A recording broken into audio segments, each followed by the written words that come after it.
after getting my BA in theater, I did not become an actress, not in real life. What I did become was a professional lesbian. What I mean by that is that it literally said lesbian in my job title.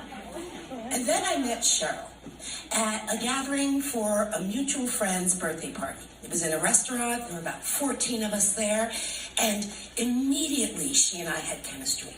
We had this kind of comedic synergy. And although she sat on opposite sides of the banquet table from me, we held the entire room in our sway. It was like the Venus and Serena Williams lobbing humorous stories and anecdotes. We even had callbacks. It was pretty dope.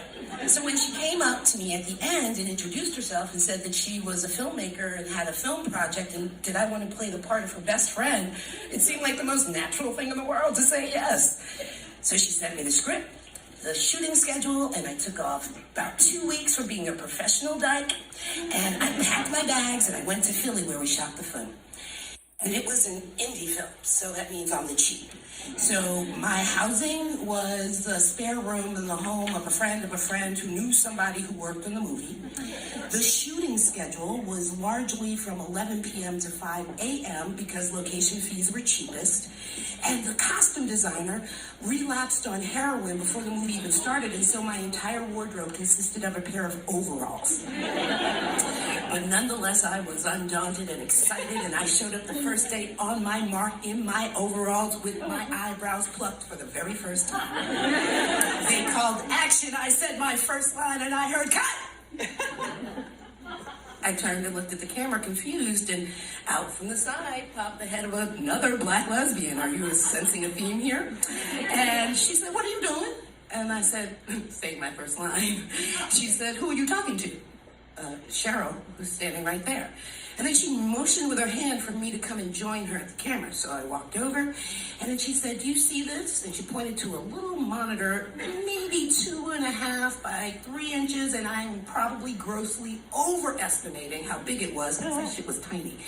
And she said, you're going to have to figure out a way to take all this, and she gestured from my head to my feet, and fit it into that. Cool? We good? We good? Return to your mark. No, we're not cool, and no, we're not good, because what the hell does that mean? How do I take all this and fit it into that? And then began a pattern of me employing all these different strategies to fit into that little rectangle, and after every scene I shot, I looked over to her with hope in my eyes, like, did I do it? Did I do it? And inevitably, she would take her index fingers and make a rectangle, and then make it smaller. I had some shrinking to do. So, yeah, it was rough.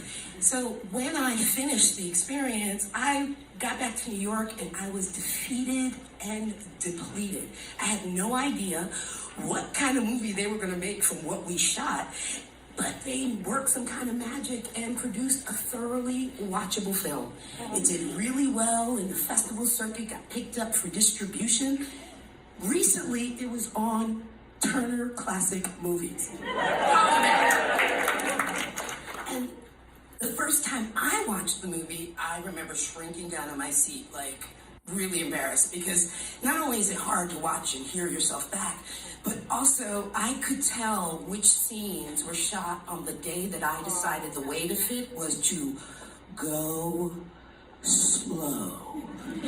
And so I had a completely different cadence and rhythm in speaking. And I mentioned it to a friend, and she said, girl, I just thought your character was high. Which worked, because my character was also a pothead.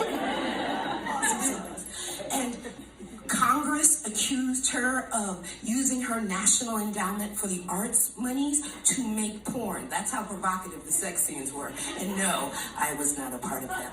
But all publicity is good publicity, correct? So that just gave it a sense of notoriety that made even more people go see the film. And then recently, I've discovered storytelling, right? And my love for it. And I was at a show where I was performing with 3 other African-American artists, 2 singer-songwriters and a poet. The theme of the evening was Sankofa, which is an African phrase that means go back and get it. And it really is a philosophy of reflecting on your past, gathering the things and the lessons that you've learned and you want to keep, and bringing it forward into the future. It was a stunning evening. It was so welcoming. It was so vulnerable. And it was so powerful. I still feel it. And then at the end, there was a Q&A portion to the program. And they said, the first question they asked was, what were some of your influences? And the first person to answer was this woman named Olivia, who is a singer and an undeniable talent. And I'm not gonna lie, I started drifting when she started answering because I was focusing on what I was gonna say when I got asked, right? So then when I clocked back into the room, she was talking about this movie that she'd seen that had really impacted her. It had helped her with her queer identity, and it had showed her a way that she could include it into her art, her music. And so I sit forward because I want to know the name of this film, because if I haven't seen it already, I want to give it a look-see.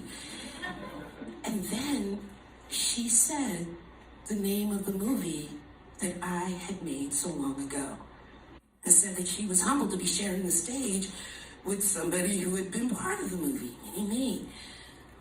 And I usually, I have the gift of gab. I'm not really taken by surprise much, but I was stunned. She was talking to my inner child, because I was young and I had taken this leap of faith to do this thing, and I really thought I had fucked it up badly. And so the fact that this incredible artist, whose name you will know and whose songs you will sing, found value in that, soothed me. It made all the fitting in worth it. But note to self, never try to fit in. Find where you fit.